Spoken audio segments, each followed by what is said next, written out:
crowd, and I know that if it gets too hectic, let me know. We can bring in security to manage the masses. Just let me know how you feel. Technology, obviously, the topic of the morning. I will go around. If you are absolutely dying to meet these good-looking gentlemen, then please, by all means. I'm not going to spend too much time on the introduction in the interest of time. There is LinkedIn, Google, websites, and everything available. You will find them on the portals. I have checked myself. There's plenty of information on all of them. So please do go ahead and check that. Gavin, I'll start with you. AtkinsRéalis, an engineering service, nuclear organization, very much into driven technology, connecting. Yeah. If we talk about advanced tech, which is obviously the topic that we're speaking about this morning, give me some thoughts on how you guys are looking at that and what role it plays in your organization. Oh, we're obviously an organization, global, 40,000 people. So it's actually twofold. Externally, because we're architects and engineers. Yeah. We are, even in New Maraba, as we're doing at the moment, that's not going to be completed until 2030. So we're having to work out how we can adapt and make sure our design is flexible enough to actually allow for the innovation that we know is going to happen in the 6 years. Yeah. That is a different mindset. So we're actually designing for something that we don't actually know what will be. It's trying to work out what the trends will be for that innovation. So on that fold, on the design and what we're actually outputting, yes, but taking and embracing innovation as much as we can. Internally, again, 40,000 people, we've got to work out our efficiencies and how we can improve the way we do things. So any technological innovation that actually makes us more efficient, we embrace. We love, yeah. Yes, yeah. We have the VR goggles, the architects love wearing those. Does look a bit weird, I must admit. But the little 3D printers in the office, it allows them to see firsthand within 24 hours what they're actually putting onto paper or onto their computers, what it can actually look like in real life. An element of motivation in there as well for the team. If you say 40,000 people, obviously tech can bring some. Despite advancements is one thing, but motivation and fun is an element in there as well? Definitely. Yeah. Our new offices is embracing collaboration and bringing us all together. I mean, the largest space in the office is the canteen. So that's the way it works. That's part of the story. Teacher, good morning. Adyen, financials all the way. I think most of us will probably be familiar. I would imagine tech at the forefront of what you do has been ever since I've heard about Adyen, which was couple of years ago now, and you guys have obviously been very successful at what you do. Has the role of tech changed within your organization a little bit as well? Because it used to be something that was fairly new, and nowadays it's kind of more part of the process, but yet the backbone of what you do. I think it has always been at the backbone of what we do. So Adyen is, I always say, Adyen is the most famous company you've never heard of. We are the payments engine behind some of the world's largest businesses. So think about Netflix, Uber, Spotify, but also local giants here like Can you help us get a cheaper Netflix? It's the question I always get. We just process the payment. Okay. You need to go to I Netflix for that. Yeah, Unfortunately. But the payment space has always been very much dominated by banks. And banks are good at banking stuff, but banks are really not good at technology. So Adyen really kind of flipped that on its head and said, what if we let engineers build a payments company? So we are not a bank trying to be a technology company, but we are a technology company that happens to have a banking license. And that's a very important distinction. And that is really true also for the Middle East. So here in the UAE, what we're seeing is that the payments industry is 10, maybe 20 years behind, and we're rapidly changing that here in the region, and we're seeing that e-commerce companies are kind of seeing that now and really are happy with that adoption, and we're trying to get the same done in the hospitality industry.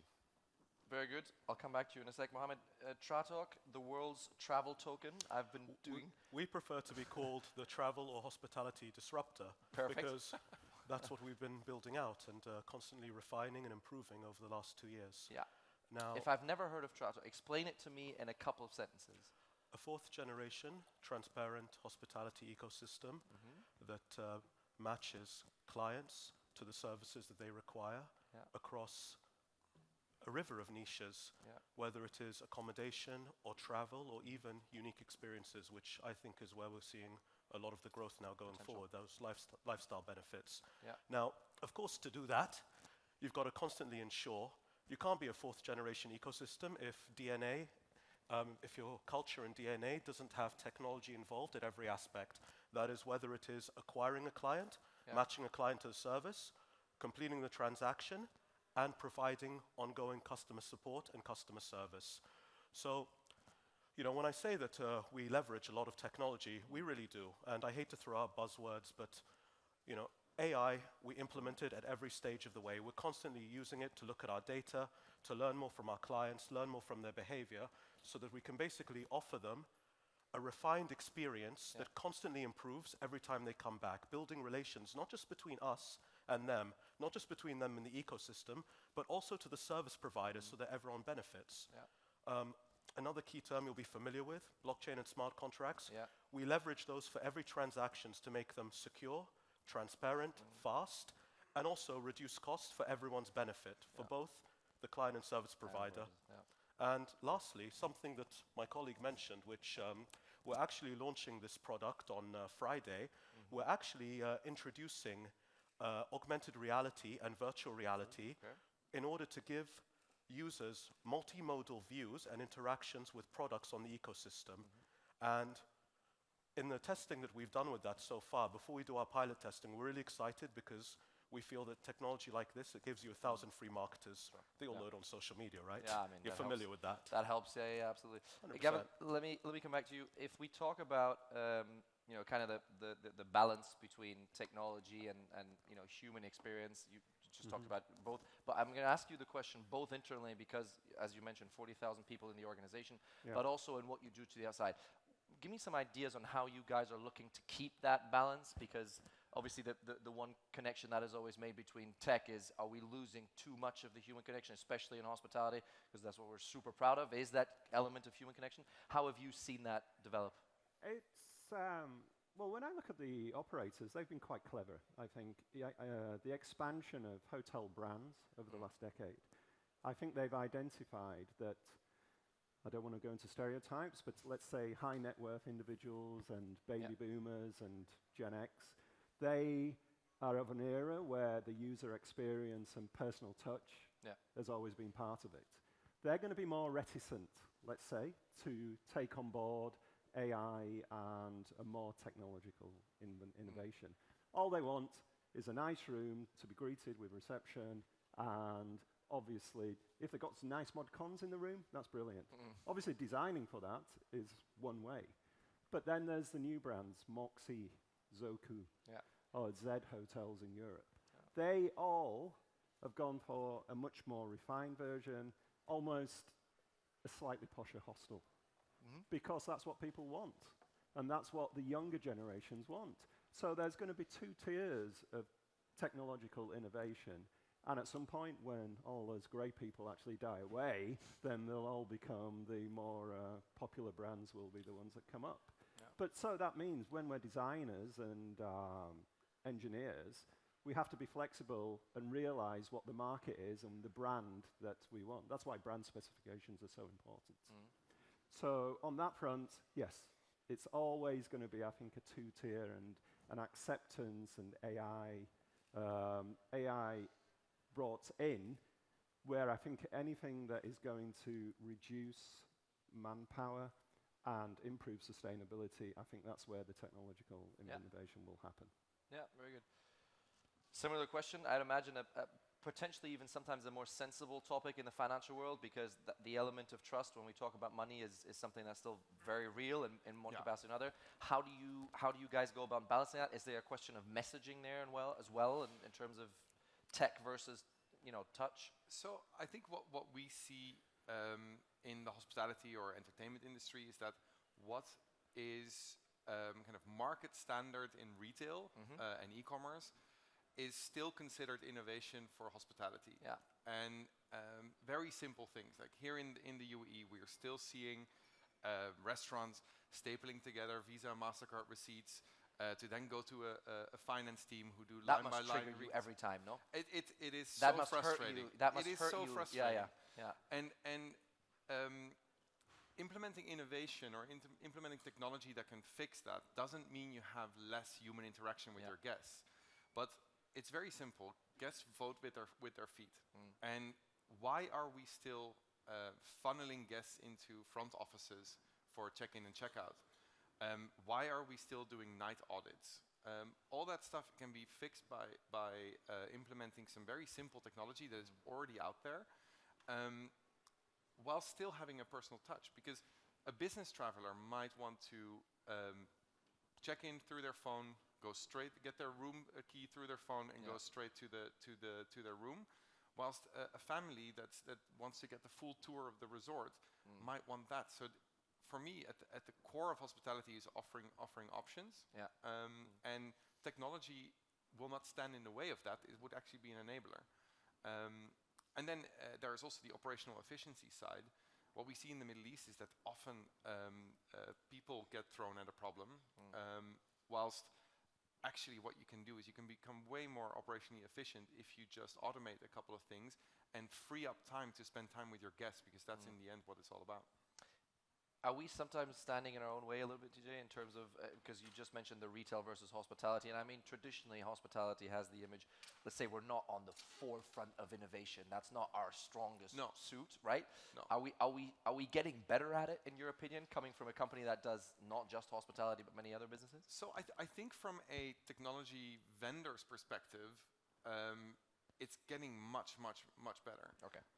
So if you see what's out there, but it's just that the decision-making process, not only on a hotel brand level, but also on individual property levels, takes so incredibly long. And there is this trifecta with the vendor, the ownership of the hotel, and the brand, the operator, where things get lost in translation. There's different powers at B, and that is what's slowing it down.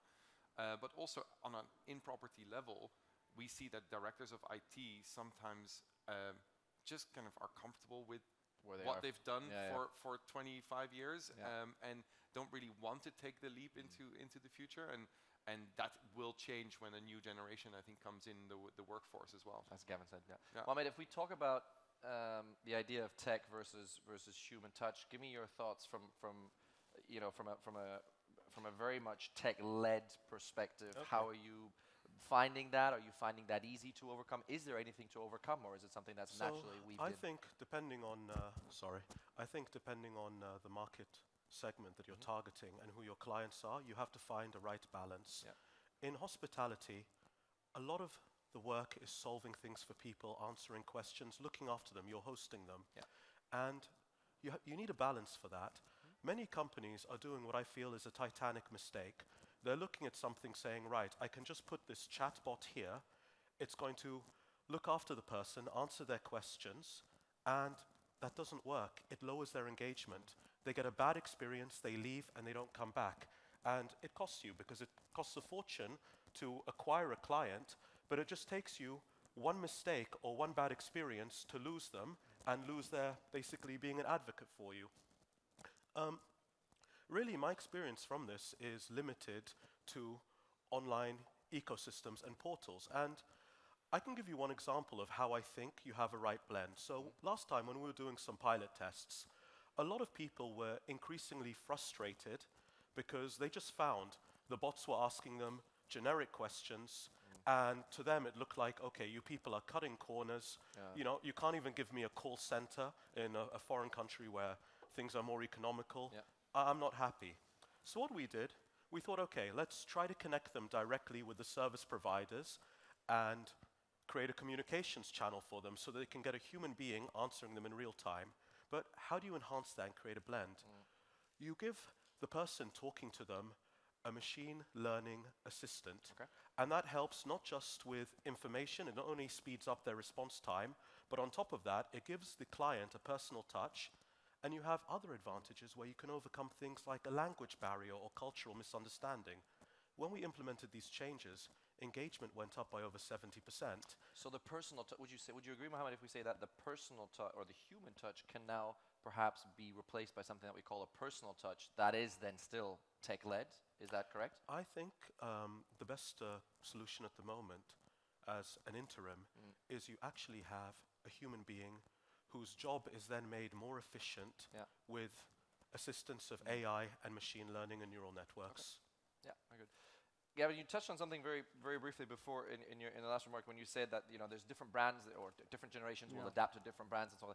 Walk me through your thoughts on how the newer brands, and you've mentioned some of them already that are on the market, whether that's here, Europe, Asia, whatever, are perhaps have an advantage, if we want to call it that, in adapting some of the tech, especially from your perspective with what you guys are seeing in terms of design and architecture and so forth, versus brands, with all due respect, that have been in the market for 20, 30, 40, 50 years? Firstly, the brands that have been in the market 20, 30 years also have buildings that have been around for 20, 30 years. Yeah. And putting in the better infrastructure, the better IT backbone, the facilities for a guest room management that allows for remote curtains and things like that is just going to be so much more difficult on existing structures. So, new brand, new buildings, they can start from day one putting a system in place that allows for the functionality of their brand and their new operations. Also, I think even simple things like thinking about the floor finishes to allow for robot cleaners. Then also designing so that each floor has its own robot cleaner with its own charging points. And then connecting to the payment process system, which could also be linked to your phone. As soon as you check out, that robot is informed that that room on that floor is ready to be cleaned. So it all can be interconnected, but that's so much more difficult on older things. And I believe to a certain extent that is why operators have just introduced more brands, because they can almost filter, taking on board AI, work out from all the algorithms which of the brands work and which ones don't. And also the generational people that are actually going to those. So I think it's all connected. It's all connected. If we talk about connectivity and pick up what Gavin said, how you see that, because connectivity is great, but there's an element there that, as Gavin just said, it needs to work. Number one, that helps the process. There's a security element there because there's some form of data exchange that's going on. How are you guys seeing and facing that, and how many requests a day are you getting with a platform coming to you saying, hey, let's connect? Well, the last thing, a lot. A few, And for us, it's always very simple. It's very easy to connect into our system, but we only kind of spend time on it if there is merchant demand. So if a client of ours wants it, we will build an integration, and we have a lot of integrations. Most of them are kind of with the big stalwarts in the tech world, the Oracles, the Agilises, et cetera. But we have so many niche integrations as well.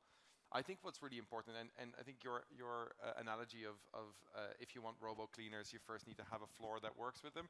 I think that's kind of what our panel is about, right? It's back to basics. If you would have had this panel probably 3, 4, 5 years ago, it would all be about the metaverse, and look where that has brought us, right?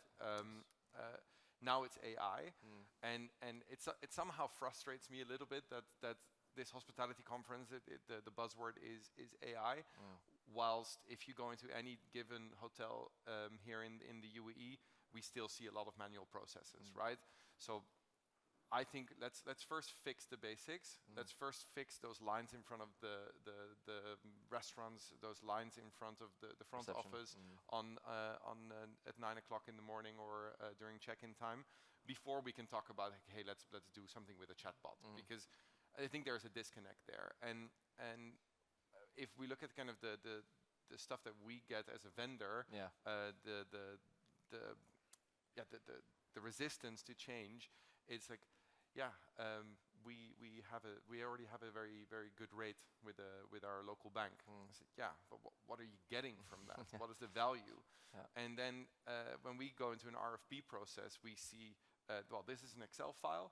This is fill in your rate there, and then we'll look at what you can bring in terms of connectivity at a later stage. It's like, no, that's where you need to the start. other way around. That's where you need to start, and then we can work out a price, but like that's where you need to start. And yeah, that's frustrating sometimes. But we see the market slowly changing. Yeah, Mohammed, would you agree that the part of the frustration, and especially probably in hospitality more so than other businesses, also comes from the fact that traditionally tech and hospitality is something that's more been considered nice to have rather than practical, and something that people are actively seeking to introduce, and perhaps that mindset is changing now? I think you're right about mindset changing, but it still needs time to mature. I mean, look, hospitality, it has to continue to innovate and make things more efficient. It has to, because competition is ever increasing, and therefore your margins come more under pressure. But what you have two main issues. Firstly, there is the fear of innovation and doing these changes, because owners, the asset manager will say, you know what, this is beautiful, let's do it. It makes everything more efficient, we're modernizing, we're cutting edge, we've done it in our other properties that are newly built, and that's all great. But the guy who's got to pay the bill, he's worried about a million things. He's done this before and seen constantly that either something's turned into vaporware, or if it's not turned into vaporware, you've seen overcuts and delays in time frames. It's left people behind. I mean, look, the issue you have, and I was actually discussing this with my colleague earlier, one of the issues you have is that many people, you have very good salesmen in hospitality for services. I'm sure we have many in this room. I'm not going to name and shame, but I'm sure we have just a few. All right, yeah. So we've got a few. Now, what they're very good at doing is taking an off-the-shelf commercial product that was designed for another purpose and coming to you and saying, do you know what, this is great for you, and we can change it for you and meet these deadlines, etc. Those targets are rarely met, and all you get, like I said, are cost overruns, delays, and a lot of upset people. So really, the first thing, as you said, you need buy-in from the whole team, from the people doing the operations to the owner. That's the first thing. The second thing, honestly, I think it's still surprising. Like, all of us say, oh, this looks great, etc., because we're getting our news from articles we're reading or from interviews or people promoting the new technology. The fact of the matter is, many people are still averse to changing things. People in hospitality, whether it's the client or the operator, they become creatures of habit. And they say, why are you making my life difficult? I know this process. So really, worked for 20 years. I mean, do you know the difference between companies? It's very hard for companies to keep innovating. The key difference that I've seen, and okay, I'm sure this is an opinion a few of you have, and an opinion that some of you will disagree with, but the companies that can successfully continue to innovate, they're the ones who build not from the bottom up, but from the top down. Basically saying, these are our users, these are our clients, we're going to build around them, we're going to do slow incremental rollout, constantly refine, and do it that way. And that's a serious undertaking. Yeah, very good. Gavin, let's talk about some of the challenges that we have in hospitality and in adapting this tech. There's this buzzword, and obviously it's part of this panel as well, is bottleneck, right? Speaking of buzzwords, we had buzzwords earlier before we came on stage as well, so there's a lot of that. Talk me through, Gavin, some of the bottlenecks that you've seen specifically in this industry, and I know you've touched on some of them briefly, but give me a little bit of detail. What are some of the things that are just absolutely driving you crazy sometimes when you're in discussions with any part of the ecosystem, thinking, gosh, a mindset change here would be beautiful? Obviously, money. Yeah. Money is the main one. And people say, oh, I want this, I want that, I want that. And again, it's a short-term review of the original capital expenditure. We're maybe not taking into account the whole life cycle cost. Coming again back to the payment system, what's the saving of not having 6 to 10 junior accountants in a back of house, in a room that you're paying for? You're paying for air conditioning, you're paying for staff canteen area, you're paying for their food for 10, 15 years, where you've got a system in place that can do it all paperless. So they're the things that need to be taken on board, but they can't be done at, like Mohammed said, at the ground level. They've got to start at the top, thinking, how can we streamline our system? And I had a development manager at one point, and he says, every square meter we build costs. And he's right. So if you look at your back of house, the back of house is the heart of a hotel, but how much of that is related to the manpower that you need to run that hotel. Anything that can save monies on net amount of manpower should be looked at going forward. Sustainability also. Anything that is going to be an energy management system that can turn on or off lights in corridors as soon as it realizes there's nobody in there. Again, these are things that we need to look at. So, coming back to it, the bottleneck is not on new build. The new build can happen and it can be implemented as long as there's the belief to put it in place and a long-term view. Older establishments, it's going to be much, much harder. Yeah. And again, the capital expenditure and looking at the life cycle costing, it may not just happen. Can you give me one or two ideas, or perhaps ideas is the wrong word, but one or two points that you usually bring forward when you have these discussions, especially with the latter of the two categories? Because like you said, I imagine that the first category is it's a relatively easy conversation compared to the second one. But when you have somebody in front of you that is, reluctant to that process, reluctant to that change, can you tell me how you guys at AtkinsRéalis are, how do you steer that conversation? Because sometimes you have people across from you, whether that's a developer or an owner, it doesn't matter, that I would imagine a polite word probably would be stubborn, and I'm sure there's plenty of other impolite ones that come to mind. How do you walk that conversation? Well, it's interesting. I mean, obviously, because Atkins go from architecture, engineering, project management, and cost control. Yeah. So, and everybody in the Middle East loves a report. Oh, yeah. So, if we get our foot in the door and actually can go through and say, look, these are your options on air conditioning, management systems, BMS, or guest room management systems, and these are the different elements that are going to cost you. However, not just look at that final cost there. We've also done it for the next 20 years, and this is the overall saving. It's having the bigger vision, I think, going forward. It's explaining that. And I think it is becoming more apparent. The biggest disruptor of the last 5 years was COVID. Yes. Yeah. So we were halfway through a hotel, and halfway through COVID, the management said, we want to change all of our public area toilets so that all of the tapware is no touch. The disruption and cost and extra cost just to put that in. But it was a positive move forward. It's things like that happened.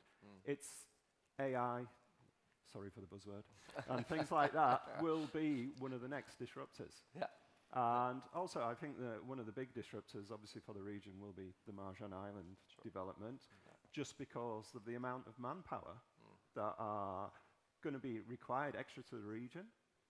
And that's going to mean probably wage escalation.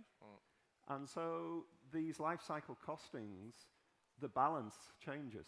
Yeah. So that's what you need to take into account. I have to ask, and I imagine there's quite a few answers you could give me. Give me just your top two of bottlenecks, and you've mentioned some of them.